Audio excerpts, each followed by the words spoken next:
Ladies and gentlemen, Mr. Cropper here with Onar, and we're going to be discussing the psychology of altruism, as opposed to the philosophy of altruism.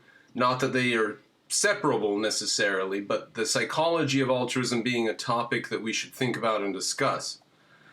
And this is something that I've thought of. The left is not full of people who come from an extremely educated and knowledgeable direction. They come from a lack of knowledge or from propaganda. They believe the Nazis were right-wing and had nothing to do with socialism or whatever. They're very uneducated. And so it must be, at root, partly psychological at least. So let us begin, Onar. What do you have to say to start off on that? Yeah, often we divide the left into two groups, which is the honest socialists and the dishonest socialists. And the honest socialist is uneducated, and the moment he gets educated, he stops being a socialist. So let's call that the naive socialist. The dishonest socialist is someone who chooses not to educate himself. So he stays blissfully ignorant of the truth. Or you have the people who are just downright evil, who are very well educated, but they support communism because it kills, not despite of it, right? So there's a major psychological element to the belief in socialism or in altruism in general. It appeals to a certain type of people. And now I'm specifically talking about socialism. It's not only socialism, but socialism, intellectuals today, for instance, are not Christian. Although Christianity can be argued to be a good example of altruism. So I wouldn't say that the Christians today, most of them at least, have the same psychology as socialists.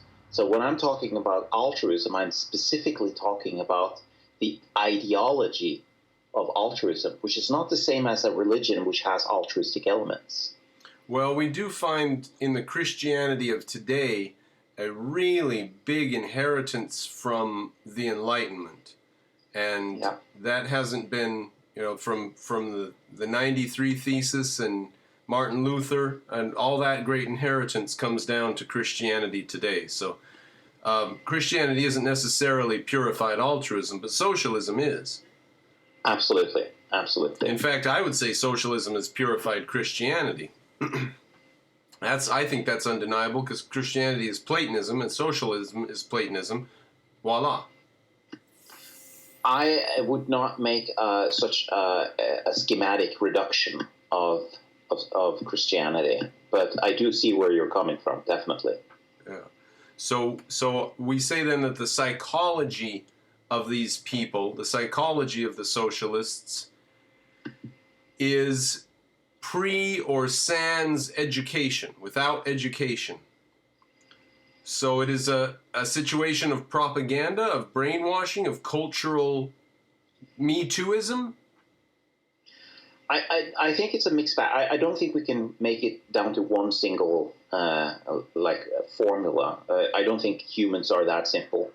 But the ones we call the brain leaders or thought leaders of socialism, those people are usually highly educated.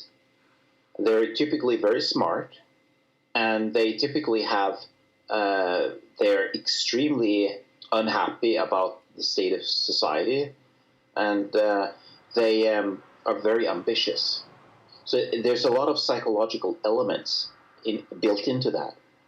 So, and you saw the same thing, for instance, in feminism. Feminism had a similar psychology in the beginning.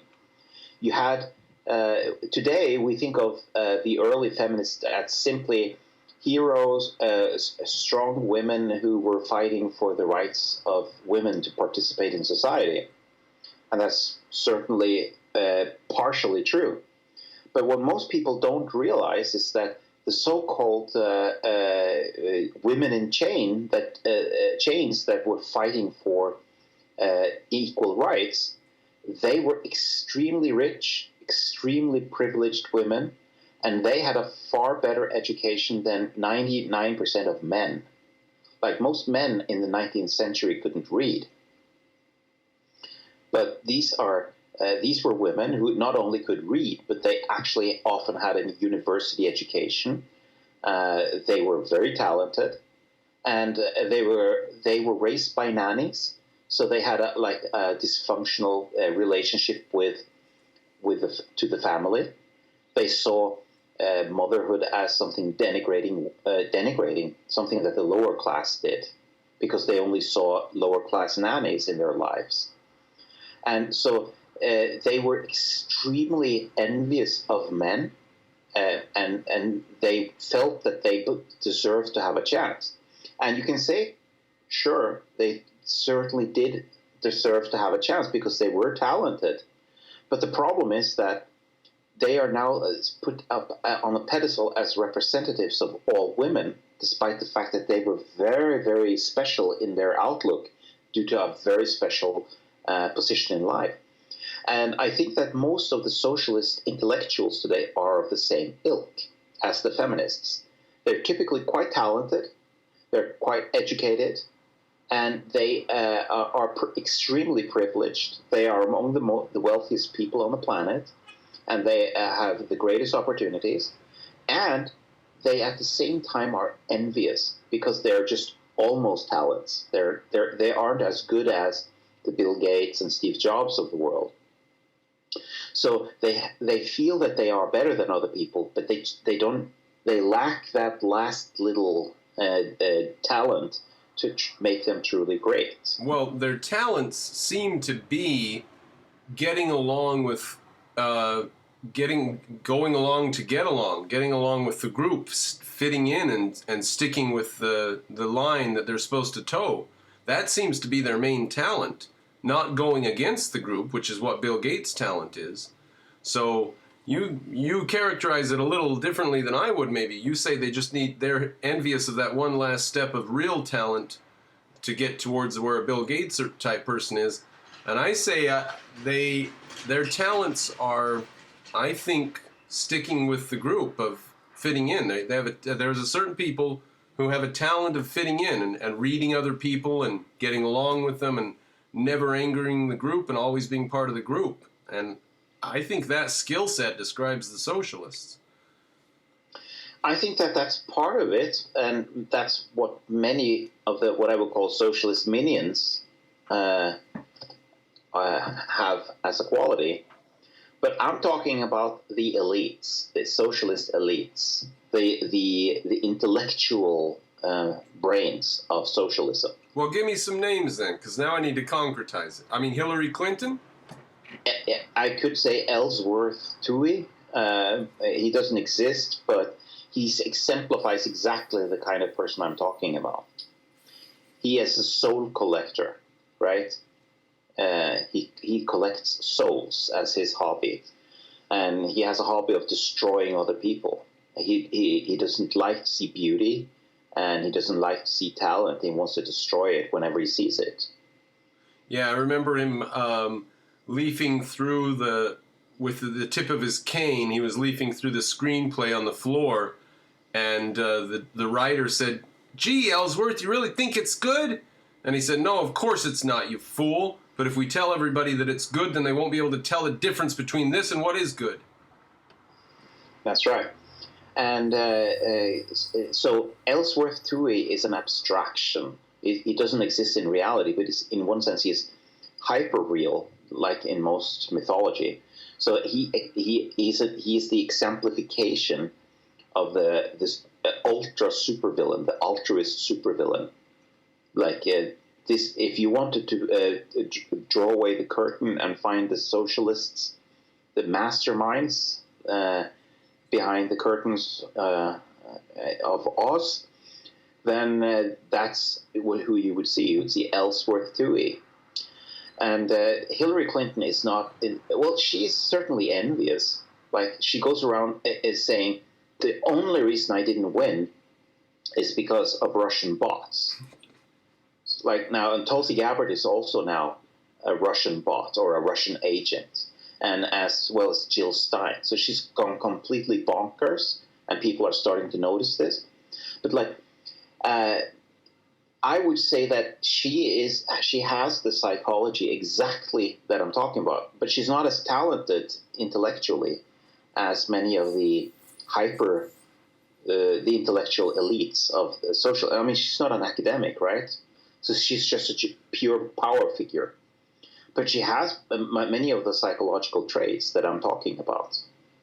So we discussed yesterday about the recent video with Yaron Brook. He had a discussion with a socialist who said that socialism wasn't a political system, it wasn't a solution, it was a dream. And I said, that's exactly it. What they are saying, basically, the dreamer is saying that I want something that I think is better. I want my ambitions to be the world. And I'm hateful of the world because I can't pull the levers of the world to do what to make it do what I want. And that makes me hate the world, that I am not in control.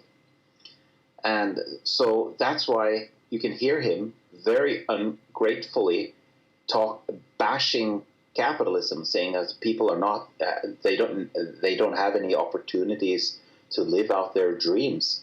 And I was thinking, what kind of living on clouds kind of dreams are you talking about here? Like in America, you can start a business, you can become any kind of profession you like. There's no one preventing you from doing that.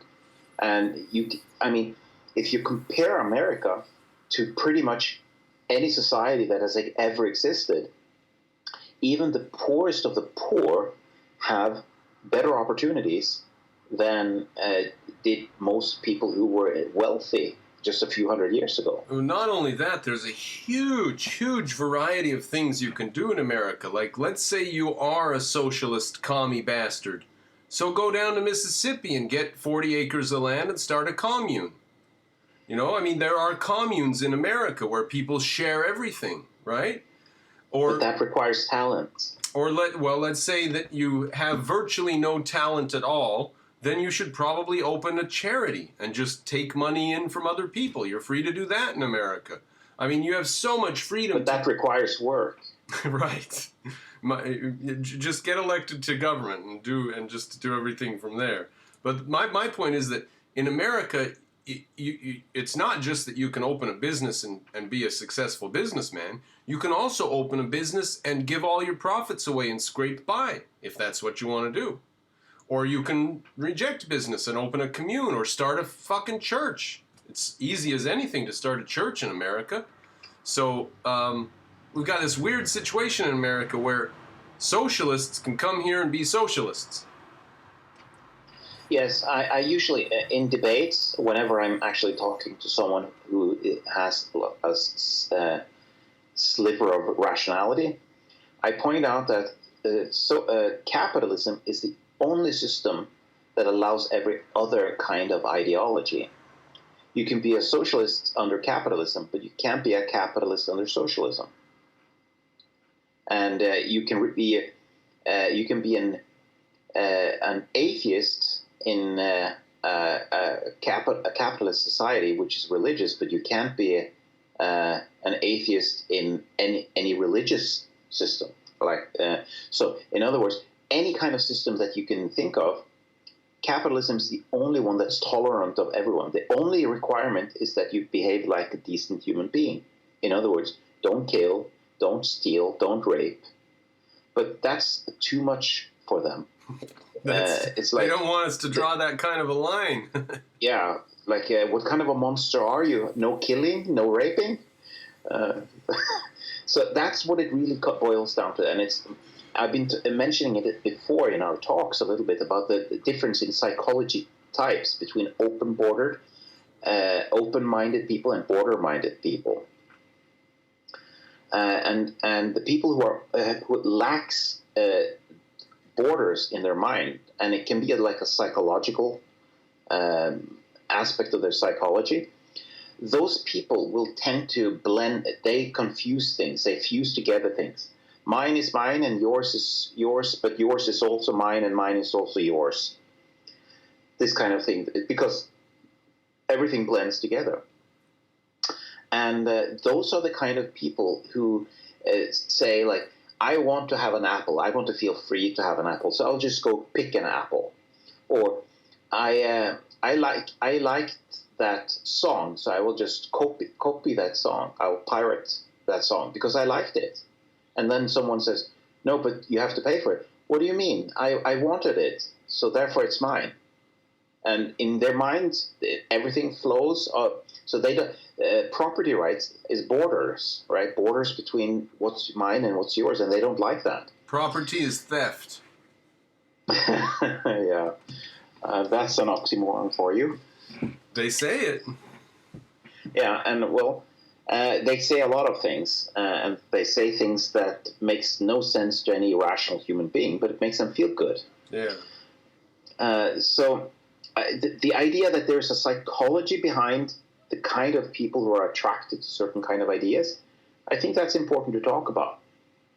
Because we can talk about socialism being bad, that's fine, but I think that it's important to understand that there's only a specific type of people who will never ever give up the idea of socialism. So for instance, the intellectuals in the 1980s, when America was booming, you had the Reagan era, and everyone was voting for the Republicans for lower taxes. Everyone wanted to be a capitalist, right? It's the yuppie era, or the yappie era. That's it. The yuppies. Not the yuppie. Yeah. Yuppies, yeah. And they said, to hell with the middle class, the socialists said, because they've abandoned the cause of socialism. Now, so they've been lured by all this wealth. So now they are not suffering anymore, and so now they don't want socialism, and for that we will punish them. And like, if that doesn't tell you everything you need to know about that kind of psychology, then well, yeah, it's important to understand that they don't want to create a better world because they saw a better world rising in front of their eyes. And instead of cheering in joy and saying, well, yeah, we were wrong, but the world is better, they said, the world is better and we're going to destroy it all. Yeah. Now, Hitler, Stalin, and Lenin all had views of America, of why America was uninterested in socialism and rising up, and if they wanted to create a better world, then they would have carbon copied America. That's not what they wanted. They did not want everyone to be comfortable and happy. They have their own vision and they want to put their own stamp on reality.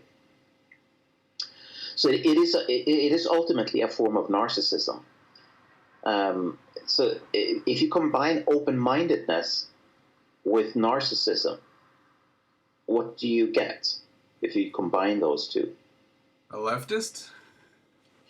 That's true, but think in terms of psychology type. What kind of a psycho?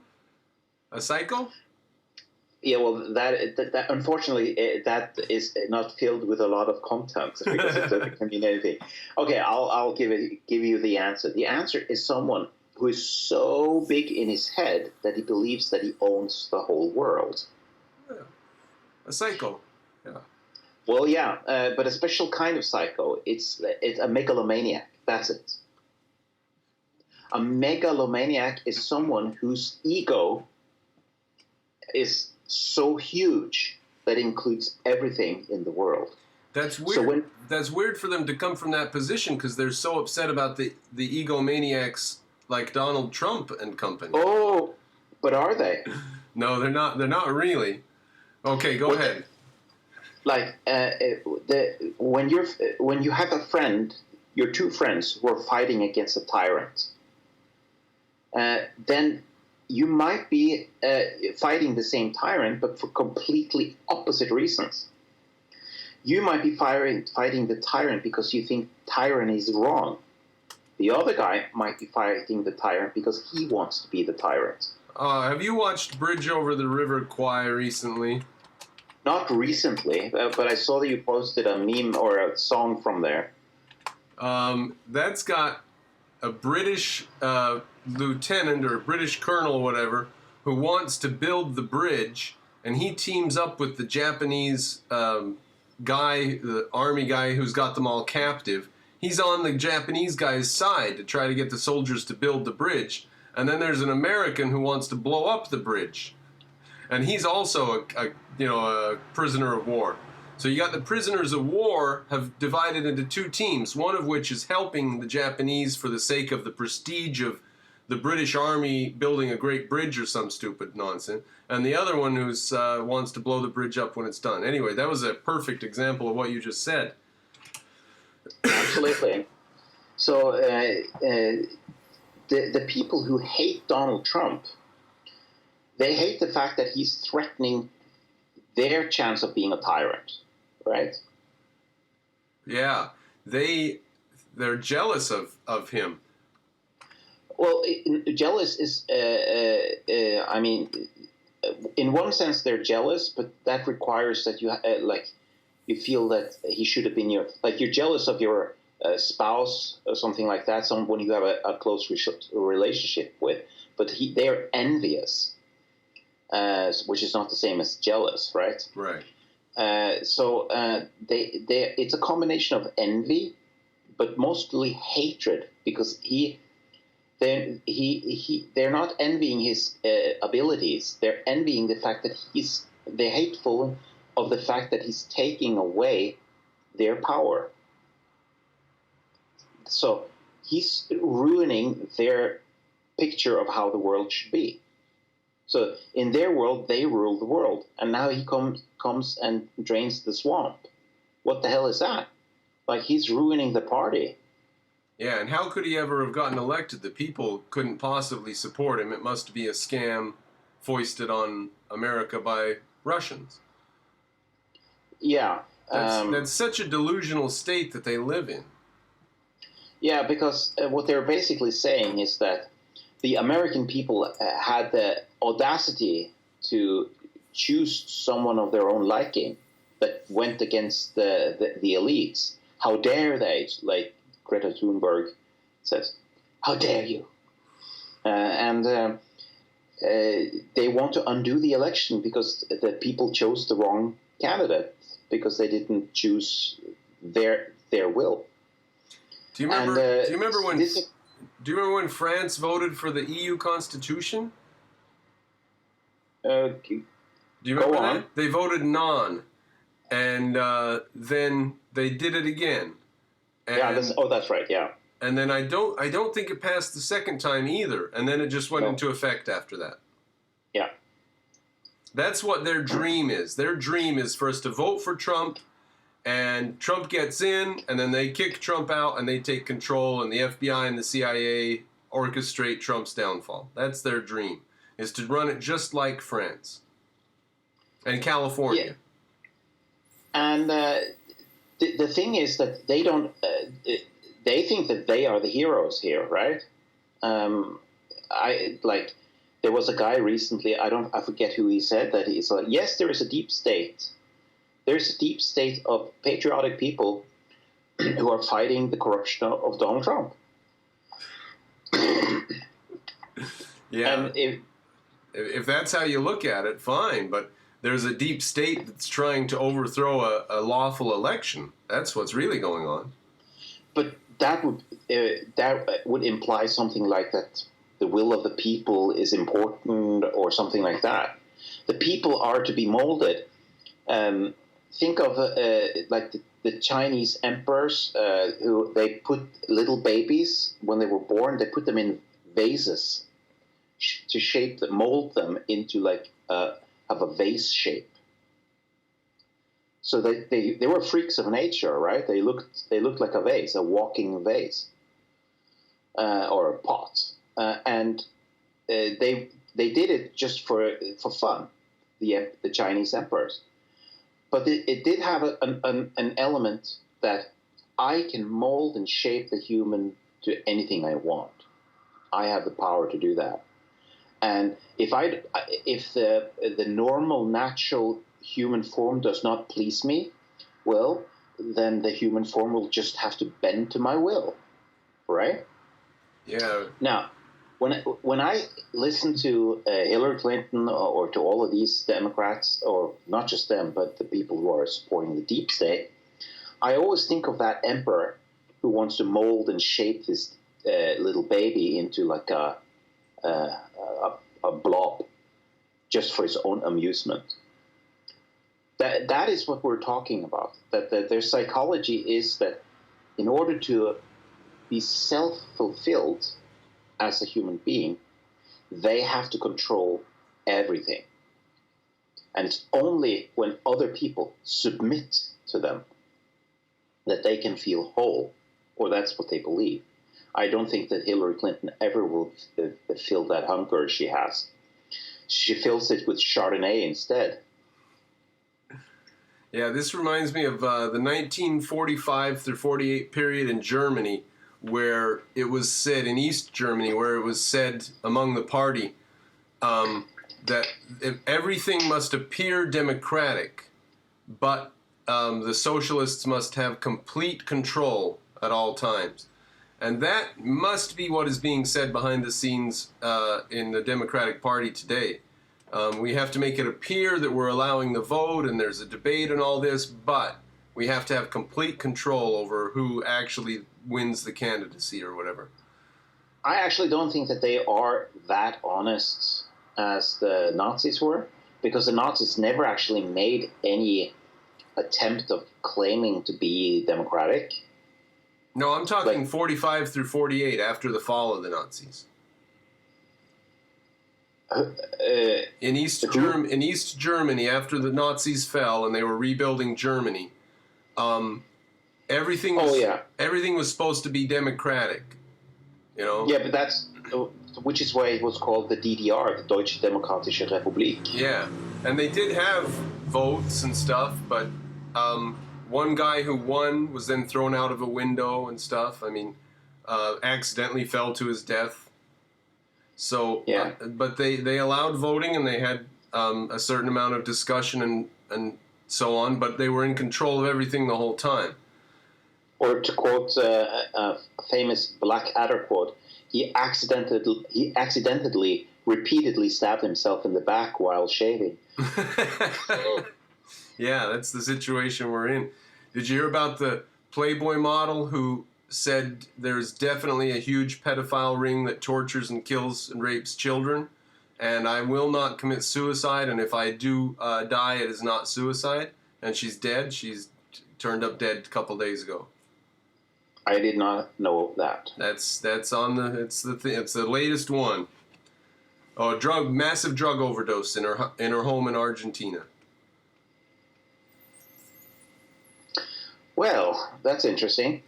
So, this goes to say, like we've always talked about that power. What kind of people are attracted to power, right? I mean, you have to have a certain psychology, like a certain kind of urge, in order to be attracted to that, right? Well, so, those who cannot conquer reality have to conquer those who do conquer reality. That's ultimately the psychology, I think, is fear of reality. Yeah, but fear, you have two emotions that are deeply connected, which is fear and anger. Both of them are a response to threats, right? But the difference between them is that if you have anger, you feel that you are a match to the threat. So you go in attack mode. Whereas if you are fearful, then you feel that this is overwhelming. You can't handle it. That's when you become afraid. These people are so big in the head that they don't get fearful. they get angry. They hate the world. That hatred doesn't come from a place of fear, but from a place of anger, which is that they still feel efficacious. They still feel that they should be able to do all these things, but they're being held back by those evil, able people. The socialists are at all times being held back by people, whereas the counterpart to socialists, individualists, are being held back only by reality in their projects. Like Steve Jobs and Bill Gates, they are, when they're making computers, it's reality that they are dealing with. The socialists don't worry about reality. The socialists deal only with people. Well, that's why you hear them yapping on about social constructs all the time. Because that's the only reality that they emotionally connect with. It's the socially constructed one. Yeah, that's the only thing meaningful or important or urgent for them. And to just translate that into normal language, what that means is that they compare themselves to their neighbor or to the guy down the department, or they they put themselves in the pecking order of prestige. That is how they define their value, as prestige in this pecking order, in the hierarchy. Okay, and so I, as an intellectual who's not rich, I see myself as above Hillary Clinton, but they wouldn't be able to feel like that. They would say, well, I'm not rich, therefore I'm below all these people. So you're saying they see themselves in the pecking order of prestige. They can't divorce themselves from it and look down on all that and dismiss all that and say that's all garbage. They buy into it. Not only do they buy into it, but it's the very defining feature of their souls, to the degree that they have one. They're worried about other people. Yeah. What other people think of them, how other people see them, what power they have over other people, what power other people have over them. If their boss tells them to do something, they get mad. So to be efficacious and productive in that worldview is to climb to the top of the hierarchy. Of people. Of people. Yeah. Now notice that the people who are efficacious in reality tend to climb to the top in the hierarchy of a meritocracy. But that's different, right? They sort of float to the top or get pushed to the top. That's what a meritocracy really is. Yes. Then you have a lot of people making reality judgments, calculations about what's good for them. And in that ocean of calculations and judgments, then some people float to the top as those who contribute the most.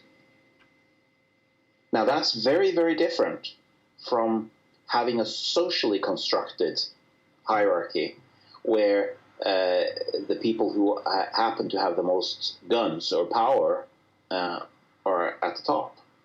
Yeah, Jordan Peterson floated to the top. He didn't climb up there. That's right. And they climb, though.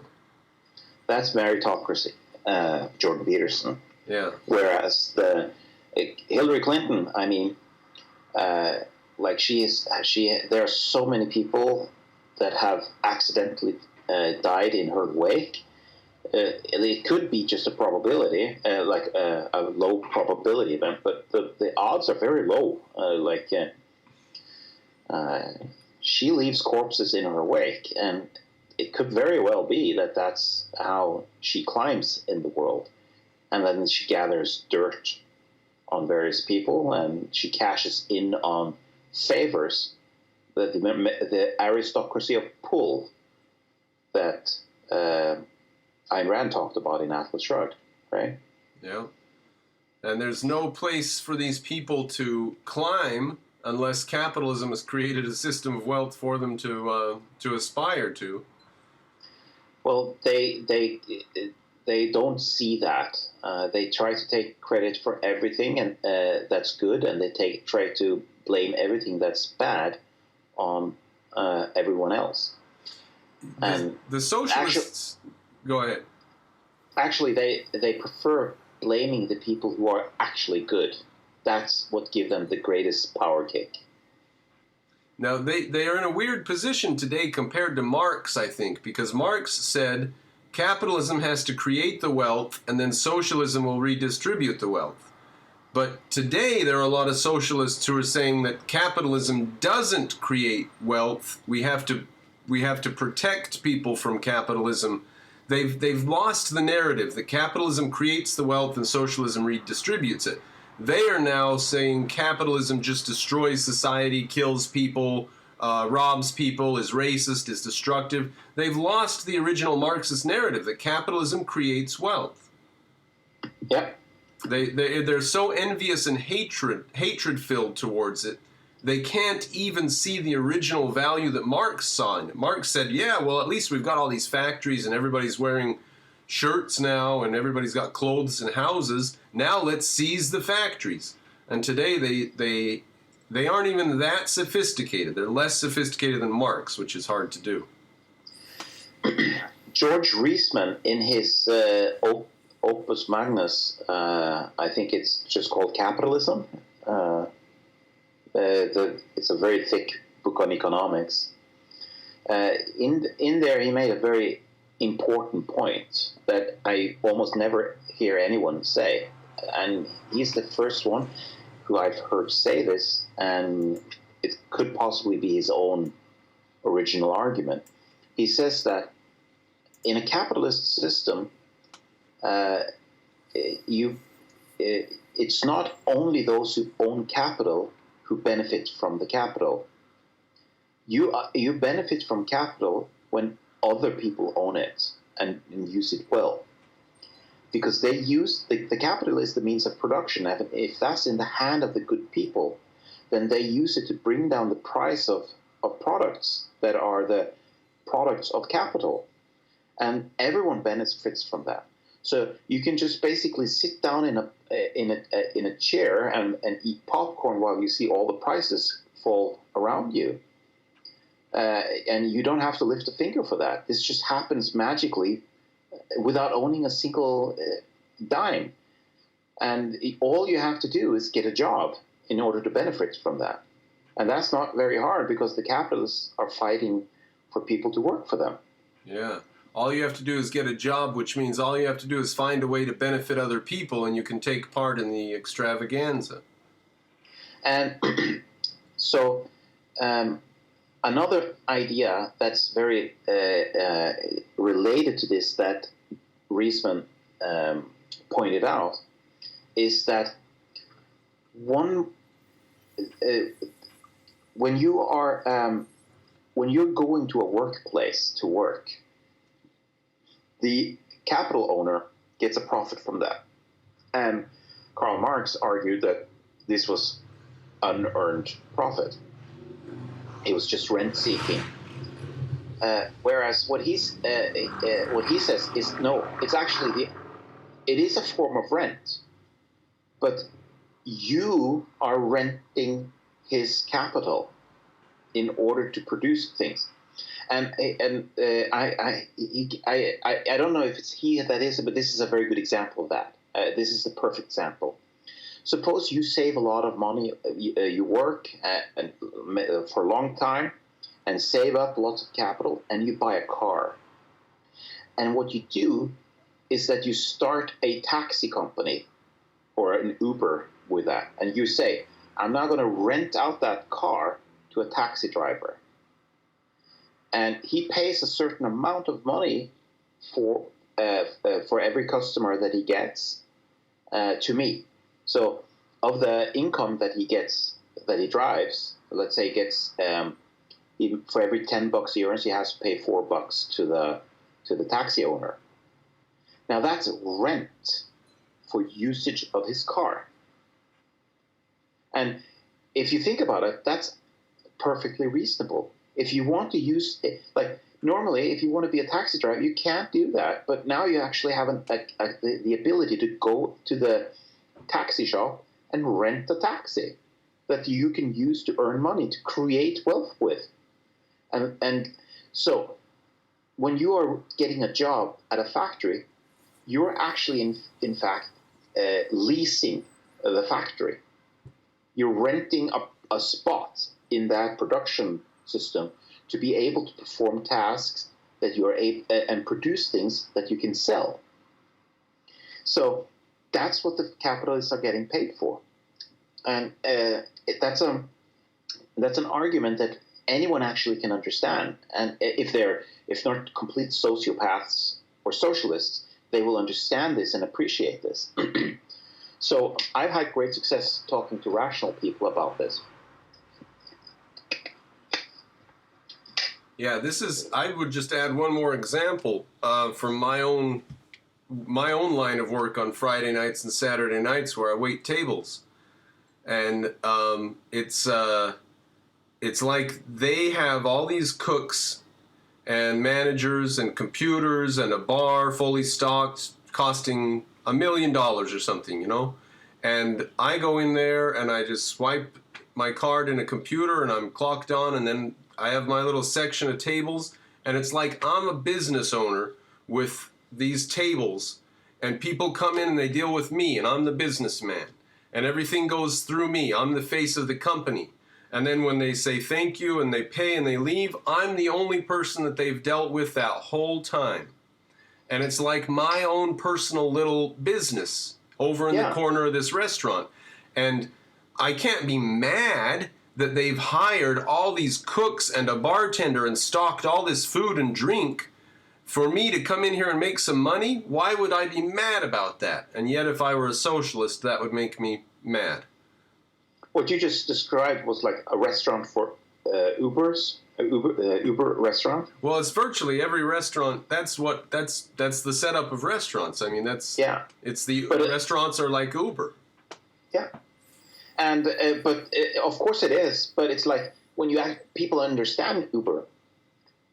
But explaining it to people as that makes like a light bulb go off.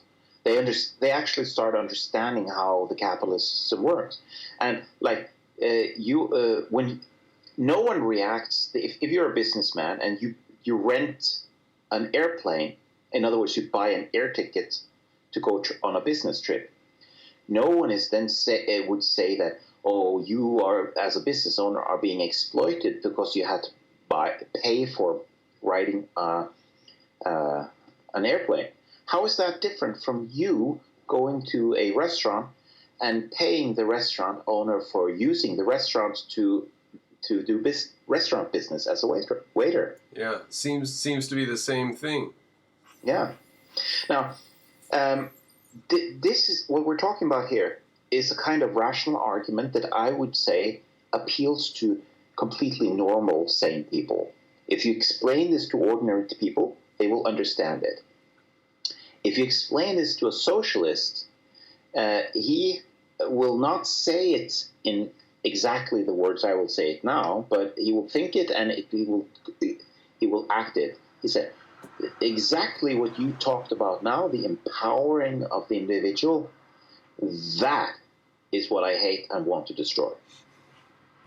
Yeah, that is the source. That is the source of all the wealth. Is the fact that individuals are empowered. I mean, the restaurant wouldn't be able to succeed without people coming in there and doing the work that I'm talking about. The Uber wouldn't succeed as a company without people who want to make that money driving those cars. And the factories wouldn't succeed without people going in there wanting to run the machinery for them. So it is empowerment of the individual that makes the entirety of... In fact, in the United States of America, labor is scarce and has been ever since Tocqueville's time. De Tocqueville came over here and he said, labor is so scarce in America because anybody can just get a job anywhere. And if you don't like your job, you quit. And for this fact, he said, there's this horrendous situation in America where nobody can get a reliable maid in their house.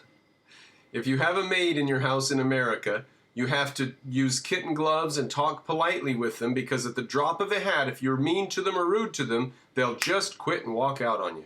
You have to treat other people with respect in America because there's such a massive labor shortage that people don't have to put up with it. the horror of treating people nicely. Yeah. So that's one thing a free economy leads to. Even back before the Industrial Revolution had really got its legs, labor was in such a shortage in America that you had to treat people humanely. That's one of the things about everybody being wealthy, is you can't shit on anybody. I've made an argument before that capitalism is near communism. It's very close to being communism. Yeah, like I said, it's got little pieces of communism in it, because you can run a charity, you can start a church, you can run a commune. So, but go ahead. What was your line of thought to that? And by communism, I don't mean here the production, the common ownership of the production, the means of production. What I mean is equal pay for work. Basically Karl Marx's idea, not equal work for equal pay for equal work, but equal pay for work. So in other words, the ideal communist society, everyone has the same hourly wage, regardless of what they do. That is the communist ideal, right? Now, that doesn't happen in the real world, but imagine the following situation. Imagine that everyone in a society was perfectly identical, like they were clones, and they had all the same skills. Everyone can do everything this equally well. Now put that group of clones in a capitalist, free, laissez-faire society. What happens to the wages? If everybody's identical? Yeah, everyone has the same skills. What happens to the wages? Yeah, hourly wages.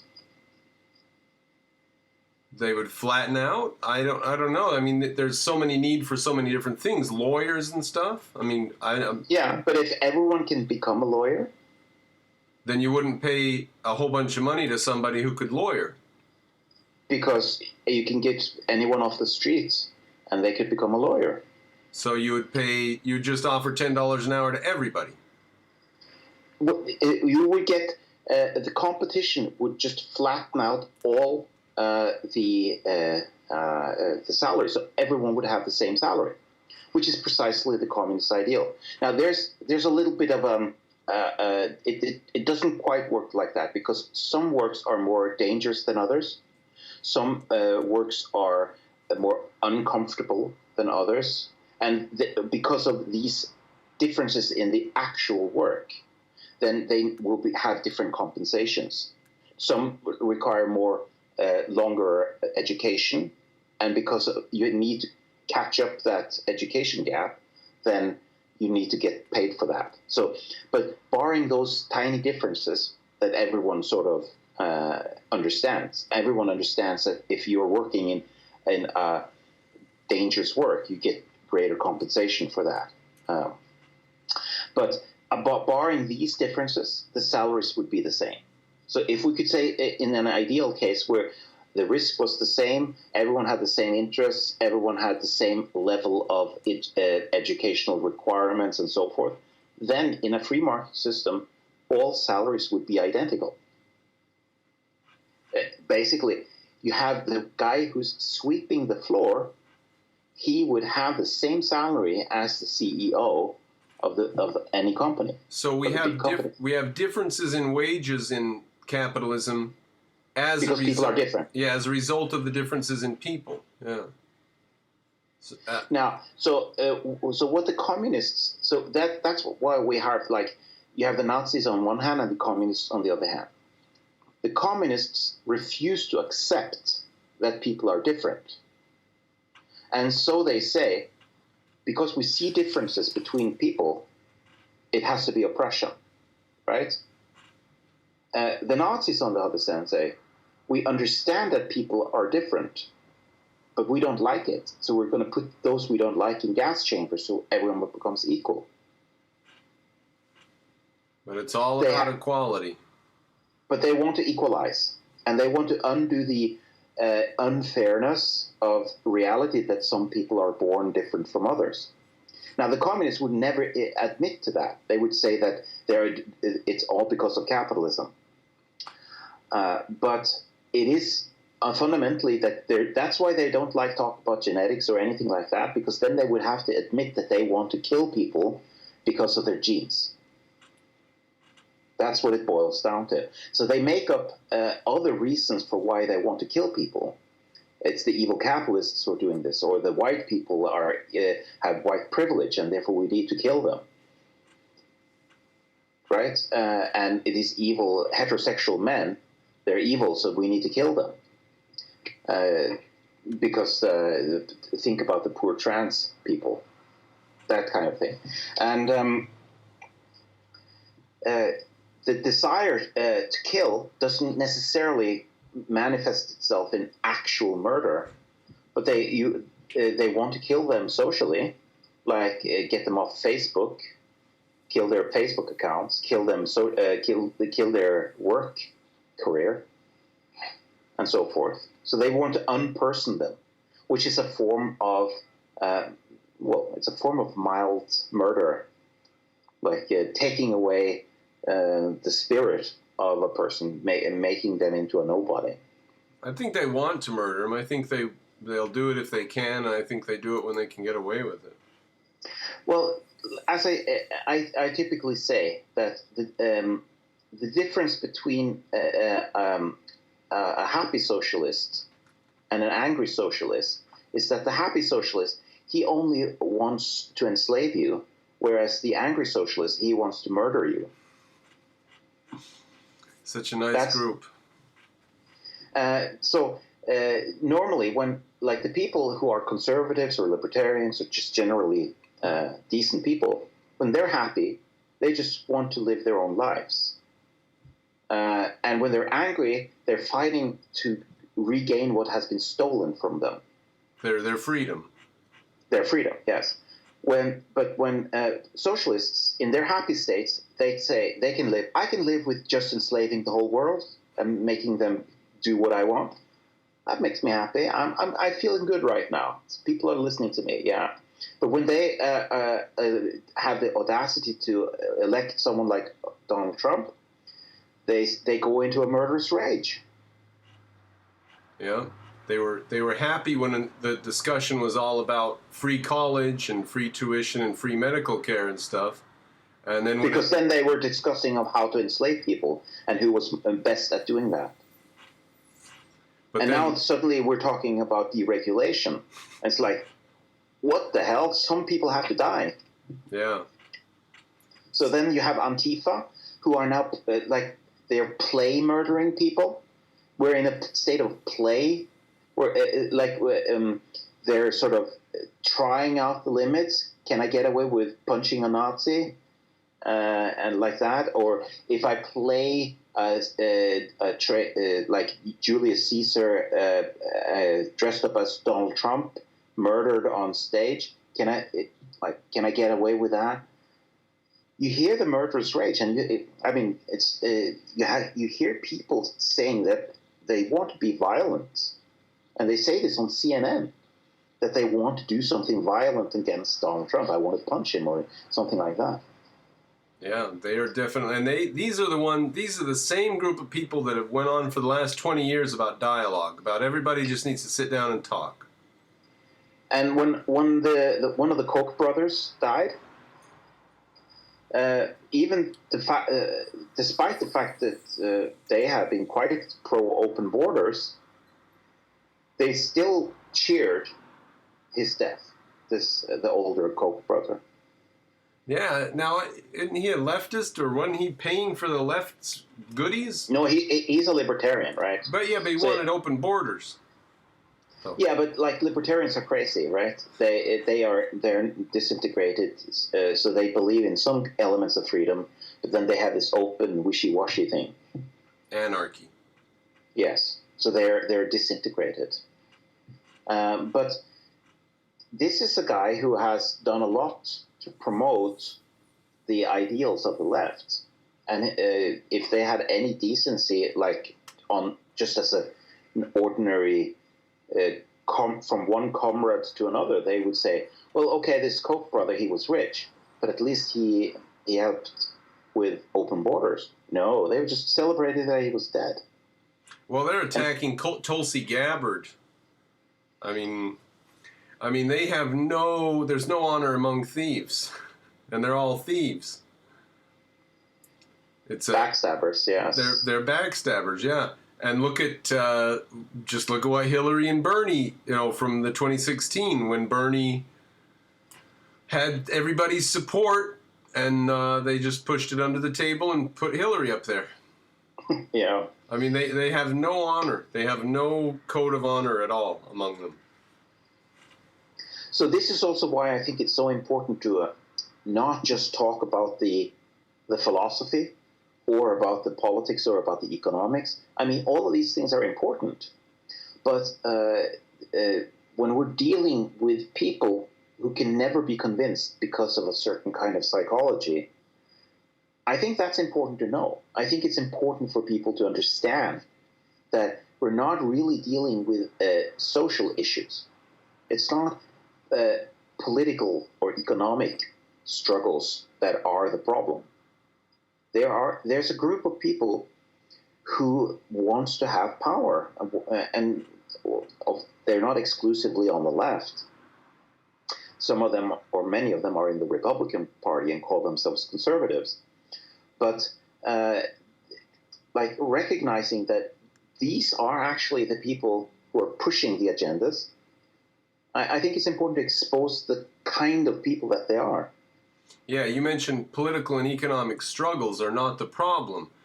And really, for the leftists, the problem is that there are places where there are not political and economic struggles. That really bothers them. They want America to be a nation of strife with political and economic problems, and it's not, and it bothers the hell out of them.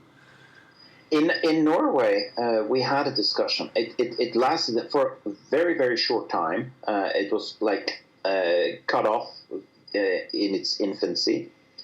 There was a guy who wanted to start he was a social democrat, and he started talking about that he was worried. This was in an interview. He was worried about the future of the welfare state because people were starting to get so rich and having so good life that he feared that they didn't need the welfare state anymore. So he was thinking about how to reinvent the welfare state so that people would need it. Well, now he was just thinking out loud, and he wasn't saying this in a very mean-spirited way, but there were clearly people who heard him and said, "You don't say that stuff in public." It's an amazing thought. I mean, what is the purpose of the welfare state if it's not to help people in need until they aren't in need, Yep. Right? No, the purpose of the welfare state is to pull everybody down into the government's into the government's help line, into the government's bread line. That's where they want you, in their bread line. It's like Bill Whittle keeps hammering on this point. He says that they don't tax you so that they can help people.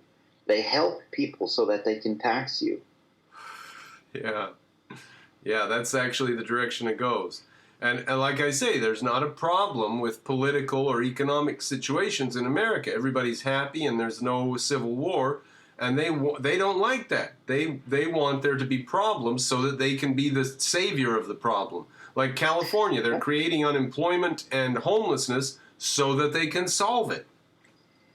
Yes, and they can blame the people that they will tax. Yeah, they're gonna definitely punish somebody for the things that they themselves have done. And why not just scrap the whole fucking system and run it like Utah does or run it like Kansas does? No, we couldn't do that because then there wouldn't be a whole bunch of homeless people everywhere. So in Norway there was a similar discussion. Like there was For a long time, we were having a lot of immigration from third world countries at war. And most of the people who came in entered into the lower classes of society. And they had a lot of children, and the children were living in poverty by Norwegian standards. And what did the socialists who had been advocating for this do? They complained that, oh, the right is such an evil place, and capitalism is failing because look at child poverty; it's increasing in Norway. So they created the poverty, and in fact, if they had viewed the total, if they had the intellectual honesty of taking the Norway and the countries that these people came from and looked at the overall poverty rates, what had changed in inequality and poverty rate, inequality had probably overall gone down. If you look across borders, right? Yeah. And child poverty in that sum would have gone down. But they didn't have the intellectual honesty to do that. So that when it suits them, then they appeal to national borders. Open borders does not apply to statistics. They always only measure inequality and poverty within a national border. Right. Don't you dare measure it across the borders. No open borders for that. Right. Open borders for movement, but not open borders for considering the relative states of these societies. Yeah. Yeah. So when they say the 99, we are the 99%. Nope. Not if you look globally, then you are the 1%. Yeah. So they happen to define the 1% in such a way that they are just not part of it, just under it. They happen to not be part of the 1%, which is very convenient. If you live in America or in Europe, you're part of the 1%. Yes. Now, of course, when it suits them, they say exactly that, and that's why we need to have open borders, because it's such an unfair world where we are the 1%. So when they want to tax people in America, they say we are the 99%. When they want open borders, say we are the 1%. So we need to open the borders. Double standard. Anything to destroy capitalism. It's a double standard against freedom in both directions. And this cannot be understood philosophically. It has to be understood psychologically. Now, Thomas Sowell has are you familiar with his identification of the two camps here? He says just refresh my mind, and it's also for the audience here. Yeah, he says that there are two camps. There's the therapeutic view that we just need to have therapy to get over our problems, and there's the tragic view that you're not going to get rid of the problems. We just got to deal with life. And the socialists are the therapeutic view. We all just need to have ponies and rainbows and everything will be nice if we're nice to each other. And the tragic view is, look, put your boots on and go do some work, or else you're going to die hungry and cold in the dark. Yeah, and Jordan Peterson definitely fits into the tragic view, right? Yeah. Because he says life is suffering, but you can, if you're lucky, you can actually make an improvement to your life. And if you are stupid enough to hope for anything more than an improvement, then you're a fool. Yeah, that's the tragic view. The realistic view. Whereas the therapeutic view is that the utopia is only one execution away, right? Yeah, exactly. That's that group. Yeah. And the thing is that, in part, you have those that are, I would call the pony socialists, the rainbow socialists. They're the naive ones. They believe in John Lennon's Imagine, right? They get a kick out of that. Yeah. But there is a more sinister group who are much more power hungry, and they can only get satisfaction from consumption of power because they're completely empty inside. And for them, there is no limit. There's nothing that will ever be good enough. Like, try to challenge this to people. I've done this many times, and there are other people who have pointed the same thing out. When is enough enough? When is the state big enough? When are you? What do you need the society to do in order for you to say, now things are good enough? Now we don't need to have more intervention. Now we don't need more progress. You will never ever find a progressive who will answer that question, because ultimately I think deep down they know that it will never be enough. They will say, we finally got that goal. Now moving on to the next goal. Right? They don't have goals. They have destructions. They destroy things. I mean. Well, that's a goal too. It's a very dark goal, but it's a goal. Yeah, but they never create or build. I mean, so as they accomplish their goals, it's just a rolling warfare or something like that. The thing is, they haven't fundamentally, metaphysically clicked and understood the message of Jordan Peterson, which is that you have to bake your own cake for it to taste good. Or like the cake you baked yourself is the one that will taste the best because you made it. And if you always go around only consuming things, you're only consuming things, not making things, then you're going to run into a meaning crisis, because pure consumption is empty. Yeah, no, that's definitely something they have no idea. They don't get that at all. But Ayn Rand's philosophy definitely puts that productivity is the number one virtue, right? Yes, which she has from Aristotle, right? Yeah. So she puts productivity at the center, at the core virtue that you need to install in order to attain happiness. And it makes sense, because that's how you survive. So it makes sense that would be a core value. But they're living as parasites. And they fundamentally believe that they can cheat reality.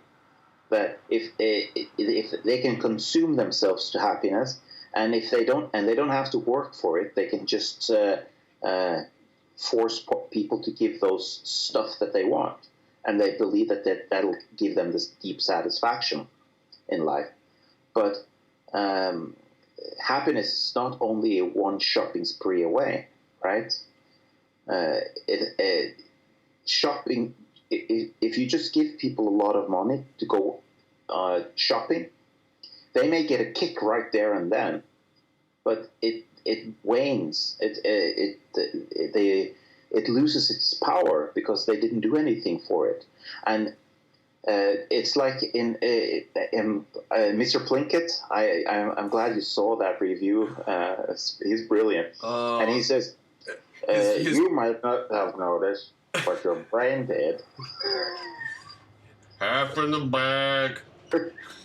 Yeah, his poop jokes can be a little onerous, but generally is pretty hilarious stuff. Red Letter Media, Mr. Plinkett, ladies and gentlemen, check it out.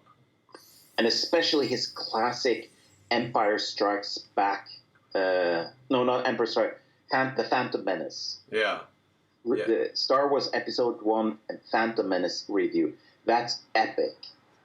Yes, I watched quite a few of them. He's got quite a few good ones on the Star Wars stuff. Oh yeah, but like for me, that one is the number one, and nothing actually hasn't been able to top that one. Oh, yeah. But he's a brilliant character. But it's such wisdom in saying that you might not have noticed it, but your brain did. Yeah, he's like an objectivist in certain ways. I mean, just insofar as he's reasonable and rational about certain things.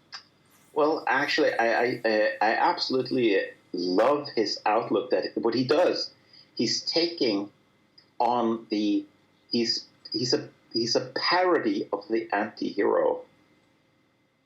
So normally, the anti-hero in modern leftist culture is like you have some kind of loser who's really the hero. But here you have this guy who's obviously a loser, but he just happens to make the most brilliant review ever. And while he's like killing people down in the basement, and he's too stupid to understand that he's putting the evidence up on YouTube, kind of thing. That's absolutely brilliant. So it is a form of it's normally the anti-hero is an inversion of the hero story, but here is a parodic inversion of the anti-hero story, which makes it meta. It's like this could have been made by an objectivist. Yeah. Because like many people will say it's so dirty and it's filthy and it's not high. It doesn't portray human beings as something good. But what he's doing is he's destroying the notion of the anti-hero as something positive. Yeah, it's pretty brilliant. Yeah. Anyways, what I meant to say is that the socialists, they can go around consuming, and they might not consciously notice that they are parasites and that they didn't deserve this, but their brain noticed. Yeah, very nice. Their brain knows that they are parasites. Yes. It's weird they can't, they want wealth, but they hate the people that create it, and they hate the way that it gets created, but they want the wealth. This reminds me of an episode, a Seinfeld episode. It's one of my favorite Seinfeld episodes, and it's what's the girl called? Elaine. Elaine, yeah. She was out on a date, and then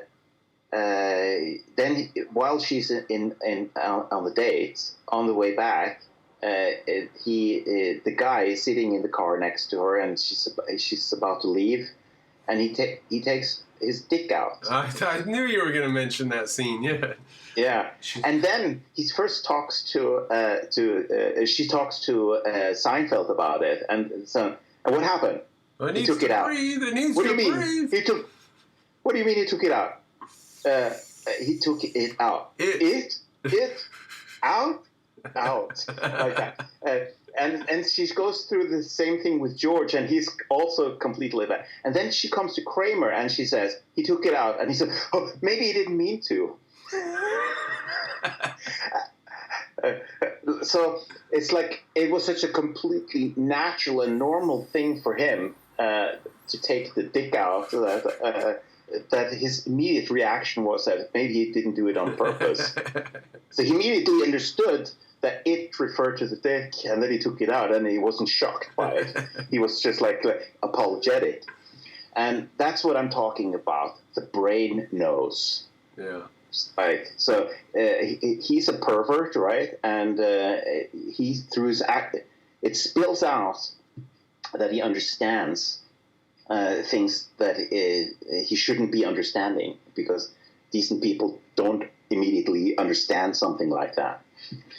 And I think that's the case with socialists also, when they defend all sorts of horrible people. When you hear them come to the defense of dictators, well, he didn't mean it, just like Kramer. Maybe he didn't mean it. Maybe he didn't do it on purpose. Or like Venezuela. That's the fault of the American sanctions on their economy, Venezuela. It's not the fault of Venezuela. Yeah, yeah, right. And then they bear their whole personality, just like Kramer did in that joke. They bear their whole personality when they defend Venezuela and attack America. That's right. Everything's laid bare in that. So underneath the hood, there's a big psychological component to socialism. And many of these people are too far off to be saved, because they're just too perverted in their minds. So rather than just talking about socialism, talking about the psychology of socialism actually is a good thing, I think. So one of the things I mentioned in one of our earlier talks was that I absolutely can't stand the fact that no one on the right is pointing out the fact that almost all crime is performed by people on the left. Yeah. It's not that all socialists are criminals, but almost all criminals are socialists. Harvey Weinstein was a leftist, and as was this Epstein dude, so you have all these leftists who do these horrible things, and they are on the left. And if you go look at how people in prison vote, 80% of them vote Democrat, right? Yeah, 99% of them are Christians too, or believe in God. I think that is less of an indicator, because that's just a sign of intelligence. Yeah. Yeah. Because atheism is correlated with high IQ. And high IQ is correlated with being able to stay out of jail. Yeah. So in other words, the atheists, criminals, they are too smart to go to jail. Unless you're Bernie Madoff, right? Right. Well, he got away with it for a long time. He did. But my point is this: I think that every person on the right should be shouting these statistics off every rooftop. That basically almost every crime that happens, like 80% of the crime, is done by people who have a left-leaning conviction. In other words, if there were only conservatives in society, only people on the right, then the crime rate would drop by like 80%, something like that. Yeah, well, we can see that in places where people mostly are conservative. Like, you go to parts of Utah and the crime rate is abysmally low compared to California or New York or Chicago.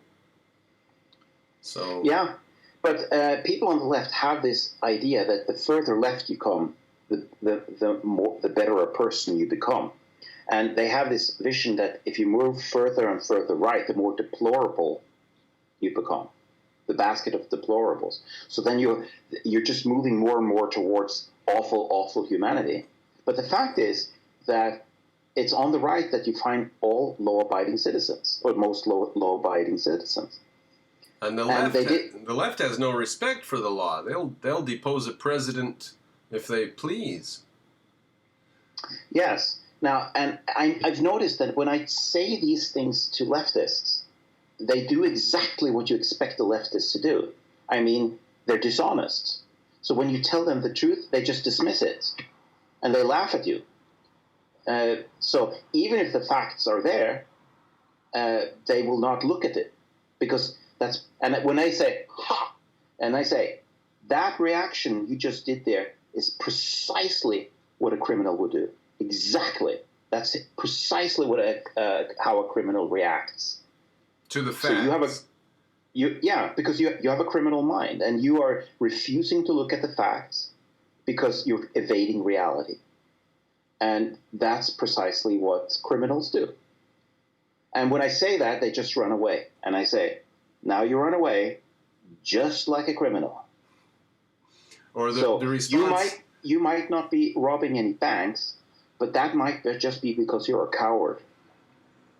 The response I recently got was, whatever you need to tell yourself. So, like, you present them with the facts, and they just dismiss them as you are just telling yourself a little story there. Yeah, now, and again, they are looking very down on you, because obviously you are just deplorable, right? And how dare you talk to them, these snooty elitist people, and claim anything to them. They should be talking down on you. There's a one-way communication. They tell you what to do, and you shut up and take it. Yeah. That's how it's supposed to work. And when you talk back, if you are just powerless, in this case, maybe you're just a waiter, and then they can afford to say, talk to the head, because you're nobody in their eyes. But if you have a power like Donald Trump and you say the same thing, then they get very angry because now they have to deal with someone who has power, right? And it's someone who is a deplorable was never meant to be in power. That's not how the world is supposed to work. It's only the elite that should be in the power. And they, of course, are the elite. Now, I didn't mean to say that you're nothing because you're just waiter. That's what's in their minds. Right. I just wanted to clarify that, and if in case that wasn't clear. But I think that hammering the point all the time that the left has the psychological proclivity to be a criminal. They have criminal mindsets. And that is why they are willing to do anything, break any principle, break any law to get what they want. So what is? Can we give a one-sentence summation for what is the psychology of altruism? Grab and smash. I find it very hard to summarize it in one word, but it is a form of parasitism, like living as a parasite or like a vampire, right?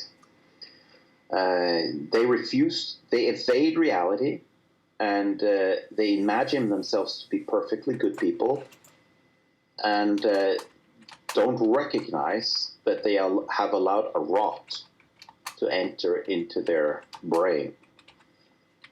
So they're non-productive vampires. Yeah, the problem with that is that if you say this, it just sounds hyperbolic, right? Yeah. But it's a conclusion that from yesterday's and today's talk we arrive at pretty solidly. Oh yeah, but the problem is you can't start the conversation there with people. Right. So I think that what people should be pushing, everyone on the right, and I can't stand the fact that conservatives are idiots through and through. Why don't they fight? Why don't they stand up and tell the truth? And the truth is that if there were only conservatives in society, there would be almost no rape, almost no murder, almost no theft, almost no robbery, almost no single parenthood, and so forth. There was just an entire list of bad things in society that wouldn't be there if there were only conservatives. Now, I have one shot at this. Like, why can't we just have conservatives in society? Well, conservatives are boring, and they are not creative. They are very good at maintaining things, but not at creating new things. So they like to go to church regularly. They like to maintain the system. They like to keep the lights on, make things work, right? Whereas the open-minded people, they like to break out of boxes. They like to break the rules. Of course, much of the time, being creative means being creative with the law. That's why open-minded people tend to be overrepresented on crime. But they do serve one important purpose, which is creativity. We need creativity in society, and therefore we do need open-minded people. The problem is that most of the baggage that comes with open-mindedness is negative. Almost everything that has to do with open-mindedness leads to bad stuff. Rape, being open to rape, open to murder, open to stealing from people, open to lying, open to breaking the law in general, or open to being dishonest and breaking principles. I mean, all of this requires openness. I'm open to that. It's like not having the boundaries. Most of the things and most of the ideas of creative people are garbage. And that's part of the creative process. Like you have to do a lot of work and throw away a lot of stuff until you find a good idea. That's how it works. That's how the creative mind works. And of course, when you do strike on, yes, I was able to mold my creativity into that brilliant idea, then you have something that's a keeper. And so that is what we need the creative people for that segment of the huge array of ideas, the small tiny fraction of them that turned out to be good ones. Yeah, I'm just a little worried about giving creativity to the left, although I know that that's a very common... No, I didn't say the left. Open-minded. To open-minded people. Yes. The problem with open-minded people is that most of the time they lack the discipline to be a conservative.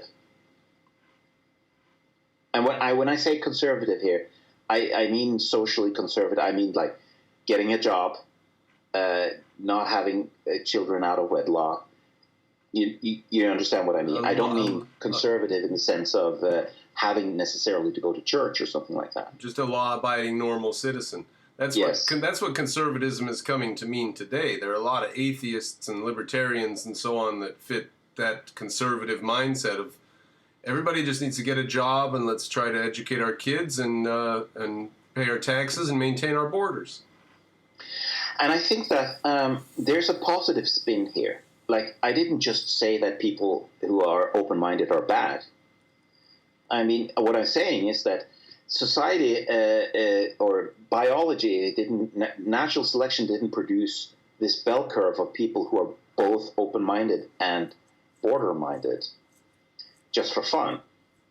We need that mix. This mix is good to some extent. Yeah.